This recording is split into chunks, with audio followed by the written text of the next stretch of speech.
Hello friends, this is Suman and welcome to electric classes. आज करने वाले हैं पावर इलेक्ट्रॉनिक्स टेस्ट के सॉल्यूशंस। जो क्विज मैंने डाली थी, टेलीग्राम ग्रुप है electric classes Suman by Suman Chaudhary, उसके ऊपर जितनी क्विजेज डाल रखी हैं वो सारी क्विज अटेम्प्ट करिए। और अगर क्वेश्चन समझ में नहीं आ रहे हैं तो यहाँ सॉल्यूशन में आप चेक कर सकते हैं उनको, काफ़ी डिटेल्ड में यहाँ पे समझाती हूँ। और जिन लोगों ने भी अभी तक क्विज जो है अटेम्प्ट नहीं करे या ग्रुप ज्वाइन नहीं किया है वो ज्वाइन कर सकते हैं। टेलीग्राम ग्रुप है electric classes bye Suman Chaudhary और वहाँ पे काफ़ी क्विज जो है डाल रखी हैं। RSM SSB जेई के लिए स्पेशली हैं और उसके अलावा अदर स्टेट जेई एग्जाम्स या किसी भी स्टेट के एग्जाम के लिए भी आप क्विज अटेम्प्ट कर सकते हैं। तो चलिए स्टार्ट करते हैं। आज पावर इलेक्ट्रॉनिक्स टेस्ट था, काफ़ी टाइम हो गया डाले हुए क्विज। उसके सॉल्यूशन से क्वेश्चन नंबर 1 दे रखा है, the latching current in the below circuit is 4 milli ampere, the minimum width of the gate pulse required to turn on the thyristor is. अपने पास एक थायरिस्टर दे रखा है, एक इंडक्टर दे रखा है और अपने पास यहाँ पे एक सर्किट दे रखा है। ठीक है, डीसी सप्लाई दे रखी है। पूछ रहे हैं, पहले दे रहे हैं कि लेचिंग करंट जो है उसके अंदर कितनी है, 4 मिली एम्पियर है। इसके बाद पूछ रहे हैं minimum width of the gate pulse required to turn on the thyristor. पूछ रहे हैं कि थायरिस्टर को टर्न ऑन करने के लिए गेट पल्स की मिनिमम विड्थ कितनी रिक्वायर्ड है, वो कैसे निकालेंगे। तो आपको इंडक्टेंस दे रखा है, लेचिंग करंट दे रखी है, वोल्टेज दे रखा है, तो आप आसानी से निकाल सकते हैं। इंडक्टेंस के यहाँ पे अगर इक्वेशन लिखते हैं आप तो V इक्वल टू क्या होता है आपका L di/dt होता है। L जो है आपका L di/dt। ठीक है, तो यहाँ से विड्थ अगर आप निकालते हैं तो विड्थ किसको बोलते हैं, जो अपन T है उसी को विड्थ बोलते हैं यहाँ पे गेट पल्स की। और I जो है इसको आप यहाँ से इंटीग्रेट कर सकते हैं, तो ये आप इंटीग्रेट कर लेंगे इसको 0 से IL के लिए। लेचिंग करंट दे रखी है आपकी IL होती है 4 मिली एम्पियर दे रखी है, तो ये यहाँ पे दोनों तरफ से कर सकते हैं। तो V क्या आ जाएगा आपका, V इक्वल टू आ जाएगा आपका ये V जो है ये तो आपका ये आ जाएगा E है, ये आ जाएगा 0 से E तक आप इसको कर सकते हैं। इसकी वैल्यू दे रखी है अपने पास 100 वोल्ट, तो E इक्वल टू L आ जाएगा और I की जगह क्या आ जाएगा आपका IL आ जाएगा अपॉन में T आ जाएगा। ठीक है, यहाँ से आप T निकाल सकते हैं। तो T निकालेंगे तो आपका क्या हो जाएगा, यहाँ पे 0.1 दे रखा आपका L दे रखा है। इसके अलावा आपकी करंट जो दे रखी है 4 मिली एम्पियर है, 4 × 10⁻³ लिख सकते हैं, -3 अपॉन में आपका आ जाएगा E कितना दे रखा है 100 दे रखा है। तो इसको आप सोल्व करेंगे तो यहाँ से निकाल सकते हैं क्या आंसर आएगा। आंसर आपका आ जाएगा 4 माइक्रोसेकंड, करेक्ट आंसर हो जाएगा। यहाँ से आप डायरेक्ट देख सकते हैं कि 4 है, बाकी सारे आपके जो है माइक्रोसेकंड में कन्वर्ट कर सकते हैं। तो इस तरह से आप इजीली जो है गेट पल्स की विड्थ फाइंड आउट कर सकते हैं। नेक्स्ट क्वेश्चन दे रखा है, the sharing of voltages between thyristors operating in series is influenced by. आपके पास दो थायरिस्टर हैं, एज फॉर एन एग्जांपल ले लीजिए कि दो थायरिस्टर है। ठीक है, तो आपके पास जैसे ये दो थायरिस्टर हैं, ये है आपका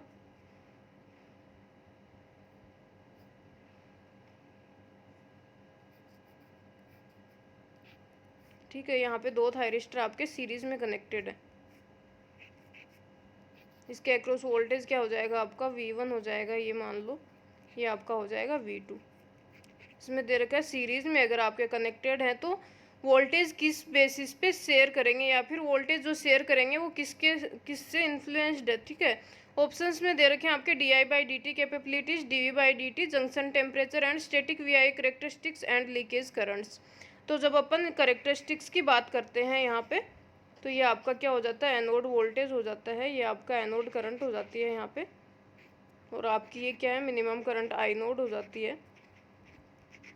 और जब अपन करेक्टरिस्टिक्स की बात करते हैं तो अलग अलग थायरिस्टर के करेक्टरिस्टिक्स जो है वो क्या होते हैं आपके, अलग अलग होते हैं। ठीक है, तो यहाँ पे अपन बात करते हैं तो इस तरह से कुछ आपके करेक्टरिस्टिक्स होते हैं।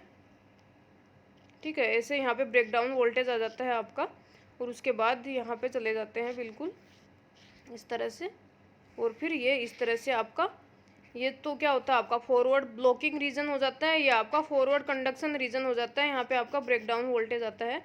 तो अगर 1 की बात करें तो 1 का मान लीजिए इस तरह का ग्राफ है। अगर इसी तरह से सेकंड का आप करेक्टरिस्टिक्स निकालते हैं तो सेकंड के करेक्टरिस्टिक्स आपके क्या हो जाएंगे, वो इस तरह से हो जाएंगे कि ये जो है आपका इस तरह से, ठीक है, ये यहाँ पे हो जाएगा, और उसके बाद इस तरह से आपके जो है कंडक्शन रीजन आ जाएगा।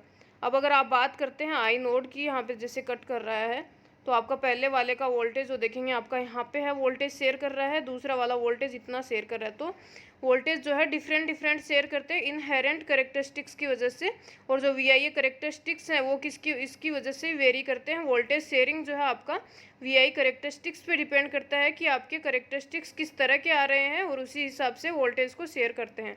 तो ऑप्शन डी करेक्ट आंसर हो जाएगा आपका, static VI characteristics and leakage currents. ठीक है, नेक्स्ट क्वेश्चन दे रखा है आपका, a thyristor controlled reactor is used to gate. Thyristor controlled reactor होता है आपका, ये किस तरह का होता है, जैसे ये आपका रिएक्टर दे रखा है यहाँ पे, ठीक है, इसको अपन थायरिस्टर से कंट्रोल करेंगे। यहाँ पे एक इधर लगा देंगे, ठीक है, और उसके बाद यहाँ पे आपकी सप्लाई है, और ये इस तरह से आपका ये हो जाएगा आपका थायरिस्टर कंट्रोल्ड रिएक्टर। तो थायरिस्टर कंट्रोल्ड रिएक्टर है, उसमें क्या होगा आपका, जैसे इसके जो है आपका ट्रिगरिंग एंगल है, ट्रिगरिंग एंगल जो अल्फा है आपका, उसको वेरी करेंगे अपन 90 डिग्री से 180 डिग्री, या जितना भी वेरी करते हैं। तो आपकी इंडक्टेंस की वैल्यू जो है वो चेंज हो जाती है 90 डिग्री पे देखेंगे तो 2πfl आएगी। यहाँ पे ज़रूरत नहीं है किस तरह से आएगी वो चेक करने की, इस तरह के टिपिकल क्वेश्चन नहीं आएंगे, सिर्फ थ्योरेटिकल क्वेश्चन आपसे पूछे जा सकते हैं इस तरह के। 180 डिग्री की बात करते हैं तो इनफाइनाइट तक वेरी हो जाएगी आपकी। तो इसका मतलब क्या है, थायरिस्टर कंट्रोल्ड रिएक्टर जो है किस लिए यूज़ लेते हैं अपन, वेरिएबल इंडक्टेंस को फाइंड करने के लिए, या फिर वेरिएबल इंडक्टेंस जो है इससे अपन निकाल सकते हैं। नेक्स्ट क्वेश्चन है आपका, turn on and turn off times of thyristors transistors depends on. Transistor जो होते हैं आपके उसके turn on and turn off times किसके ऊपर डिपेंड करते हैं, तो आपके ट्रांजिस्टर के turn on and turn off time जो है आपके जंक्शन कैपेसिटेंस जो होते हैं उनके ऊपर डिपेंड करते हैं। और वो क्यों करते हैं, क्योंकि जंक्शन कैपेसिटेंस जो है वो आपके चार्ज होते हैं, फिर आपके डिस्चार्ज होते हैं, चार्ज होते हैं, डिस्चार्ज होते हैं, इस वजह से आपका instant turn on and turn off नहीं हो पाता है, इसीलिए आपके turn on and turn off times जो होते हैं जंक्शन कैपेसिटेंस के ऊपर डिपेंड करते हैं। ठीक है, नेक्स्ट क्वेश्चन आपका, which one of the following statements is correct. In a thyristor the holding current is more than the latching current, less than the latching current, equal to latching current और equal to zero. तो ये आपको पता होना चाहिए holding current और latching current किस किस से रिलेटेड होते हैं, इस तरह के क्वेश्चन काफ़ी बार एग्जाम में पूछे जाते हैं। तो आपका होल्डिंग करंट जो होता है IH जिसको अपन लिखते हैं, और एक आपका लेचिंग करंट होता है IL जिसको लिखते हैं। तो IH जो होता है आपका वो टर्न ऑफ से रिलेटेड होता है, ठीक है, टर्न ऑफ से, और IL जो होता है आपका टर्न ऑन से रिलेटेड होता है। तो टर्न ऑन से रिलेटेड जब होता है इससे क्या मतलब है कि IL से ऊपर जब आपकी करंट चली जाएगी तब आपका ट्रांजिस्टर जो है थायरिस्टर जो है टर्न ऑन हो जाएगा। और टर्न ऑफ के केस में क्या आपका रिवर्स वोल्टेज अप्लाई करते हैं, लेकिन जब तक आपकी करंट IH जो होल्डिंग करंट है उससे बिलो नहीं आ जाती आपका थायरिस्टर टर्न ऑफ नहीं होता है। तो इसका मतलब क्या है आपका कि IH जो है वो क्या होगा, IL से हमेशा ही कम होगा, क्योंकि IH जो है वो मिनिमम करंट है रिक्वायर्ड टू टर्न ऑफ, इससे नीचे जाएगी तभी आपका थायरिस्टर टर्न ऑफ होगा। लेकिन ये क्या है, आपकी current required for turn on है, तो इससे ऊपर जाने पे आपका टर्न ऑन होगा। तो इसलिए आपका IL जो है हमेशा आई होल्डिंग करंट से ज़्यादा होता है। तो holding current is less than the latching current, option B correct answer हो जाएगा। नेक्स्ट क्वेश्चन दे रखा है, in thyristor di/dt protection is achieved by the use of. di/dt protection है, प्रोटेक्शन क्यों करना है di/dt के लिए, क्योंकि जब अपनी करंट है, rate of rise of current जो है आपकी di/dt क्या है, आपकी rate of rise of current है, अगर ये बढ़ती जाती है अपनी इंक्रीज होती जाती है, और ये जो कैरियर्स जो होते हैं आपके उसकी स्प्रेड वेलोसिटी से अगर अधिक हो जाती है, स्प्रेड वेलोसिटी जो होती है कैरियर्स की उससे अगर ज़्यादा हो जाती है आपकी rate of rise of current, तो क्या होता है आपके जो गेट जो होता है आपका ट्रांजिस्टर के अंदर गेट रीजन, गेट कनेक्शन के पास में आपके क्या होते हैं, लोकल हॉटस्पॉट्स बनने लग जाते हैं। हॉटस्पॉट्स बनने की वजह से आपका हीटिंग स्टार्ट होता है और इस वजह से आपका थायरिस्टर जो है वो बर्न आउट हो सकता है, इसलिए हमें इसके अगेंस्ट प्रोटेक्शन की ज़रूरत होती है। और di/dt का प्रोटेक्शन कौन प्रोवाइड करा सकता है सबसे बेटर, इंडक्टेंस। तो an inductance in series with the thyristor, ठीक है। नेक्स्ट क्वेश्चन है, which one of the following is used as the main switching element in a switch mode power supply operating in 20 kHz to 200 kHz range. तो ये क्या है, आपकी very high frequency है, और हाई फ्रीक्वेंसी पे कौन सी डिवाइस यूज़ में लेते हैं, आप हमेशा मोसफेट यूज़ में लेते हैं। मोसफेट जब यूज़ में लेते हैं तो आपके स्विचिंग लॉसेज जो है कम होते हैं और फ्रीक्वेंसी हाई फ्रीक्वेंसी रीजन्स में ऑपरेट करता है। तो ऑप्शन बी करेक्ट आंसर हो जाएगा। नेक्स्ट क्वेश्चन दे रखा है for an SCR dV/dt protection is achieved through the use of. dV/dt protection provide करने के लिए हम क्या यूज में लेते हैं, स्नबर सर्किट यूज में लेते हैं।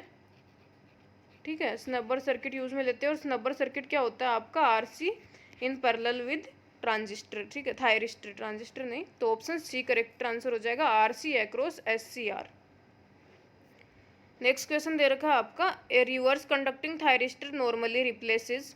रिवर्स कंडक्टिंग थायरिस्टर जो होता है आपका किस तरह का होता है, इस तरह का होता है।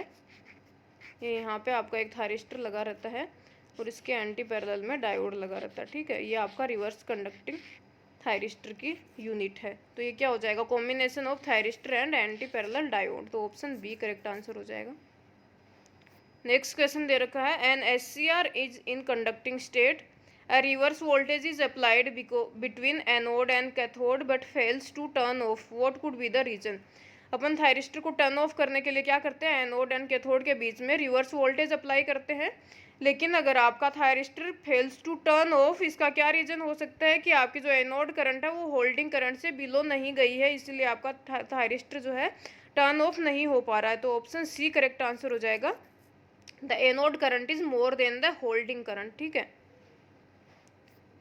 इतने ही क्वेश्चन है, 10 क्वेश्चन थे अपने, 10 क्वेश्चन यहाँ पे कंप्लीट हो चुके हैं। तो आज के लिए इतना ही। अगर वीडियो यूजफुल लगे तो लाइक कीजिए, चैनल को सब्सक्राइब कर लीजिए।